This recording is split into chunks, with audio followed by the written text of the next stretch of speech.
Yan mga master, sa magandang hapon sa inyo. Bali, update ko kayo sa ginagawa namin. Bali, yan, napinturahan na pala namin itong labas. Yan siya, oh.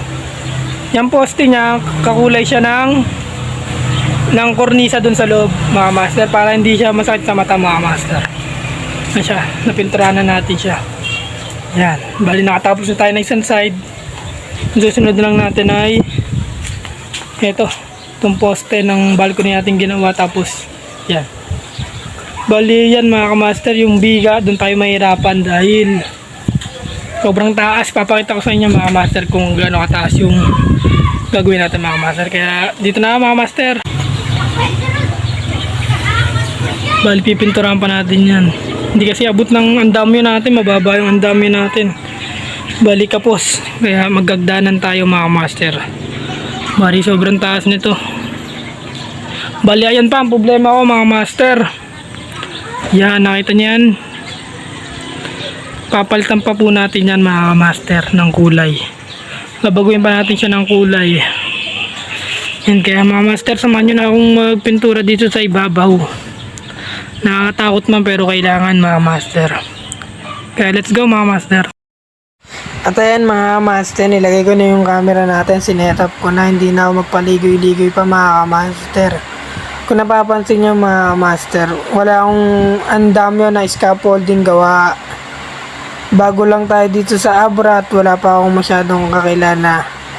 Kaya hindi ko alam kung saan merong arkilahan ng mga scaffolding. Kaya nanghiram na lang muna kami ng hagdan pansamantala para matapos lang to. Halos kapraso lang naman yan mga master na gagamitan natin ng hagdan. Kaya tinis-tis ko na para matapos na rin to mga master. At nagdo-double ingat din ako para sa aking sarili, para na rin sa aking mga kapamilya na nagbibigay sa akin ng lakas. Ayun lang mga master, kaya imekis-mekis ko na to mga master. Tornado na to, tornado mga master, let's go!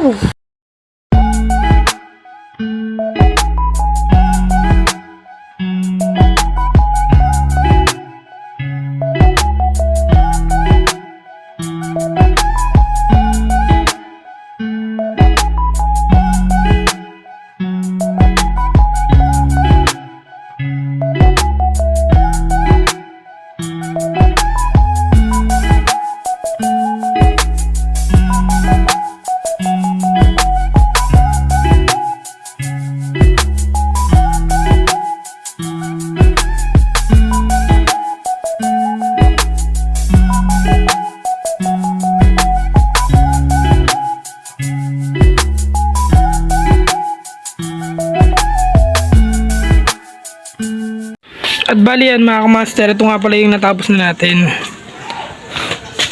Itong isang side na to. Yaw no, diba ang ganda ng kulay niya mga master. Talagang pang mayaman, yayamanin. Bali ang ginawa lang natin dyan ay pinatungan lang din natin ng pintura, kasi may pintura na siya. Bago minasilya natin ng konti yung mga konting kailangan masilyain. Yan. At ayun nga pala si Renz, pinapa first coating ko na sa kanya yung poste sa labas. Abakod kasi kasama to eh. Yan. Pati itong gate natin, papalitan natin siya ng pintura. At ayun si Renz, nagpipintura na. Yan, pakita ko sa inyo yun sa labas. Ayan siya mga master. Ayan.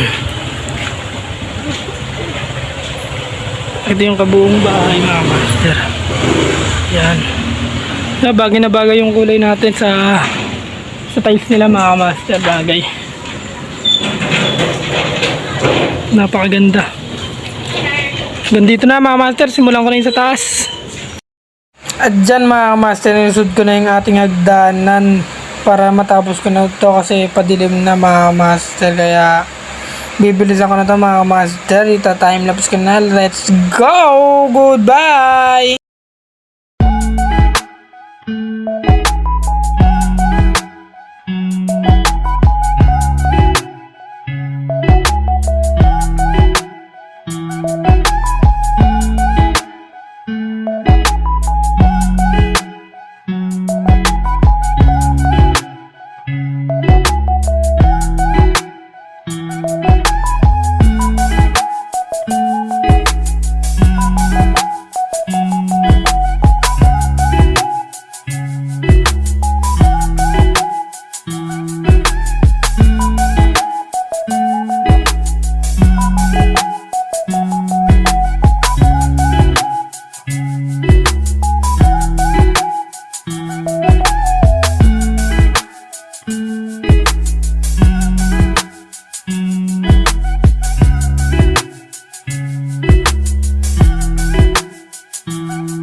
Ito naman yun sa loob nating natapos na mga master. Tapos na lahat siya.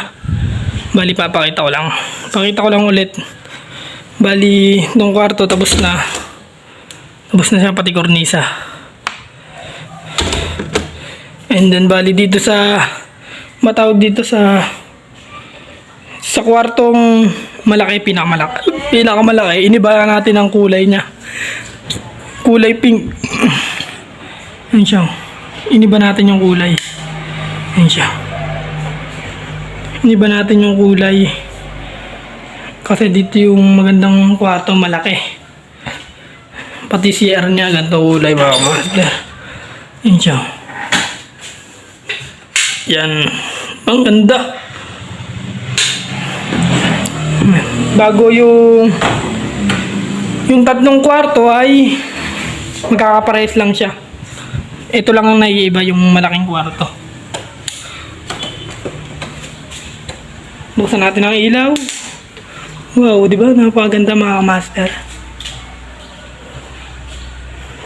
Yan, tapos na natin siya. Pati dito, tapos na rin natin yan mga master.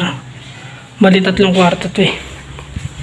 Bali, yung labas na lang ang ating papablimahin. Tapos yung bakod, gate. And then, pati yung pininturahan natin yan mga master. Yan siya, pininturahan. Para naman maging mukhang bago ulit. Yan o. Yan siya. Diyan mga master, bali, tapos na pala tayo magpintura. Dito ko na tatapusin ang aking video mga master. Don't forget to subscribe and to like, to share mga master. Kung gusto niyo po lagi kayong updated sa aking mga video, click nyo lang po yung notification bell mga master. At lagi po natin supportahan si Dads Oblak, si Copars, si Kuya Wancho, at si Tita Pibila para po mas marami po silang matulungan na katulad po natin. Yun lang, bye bye!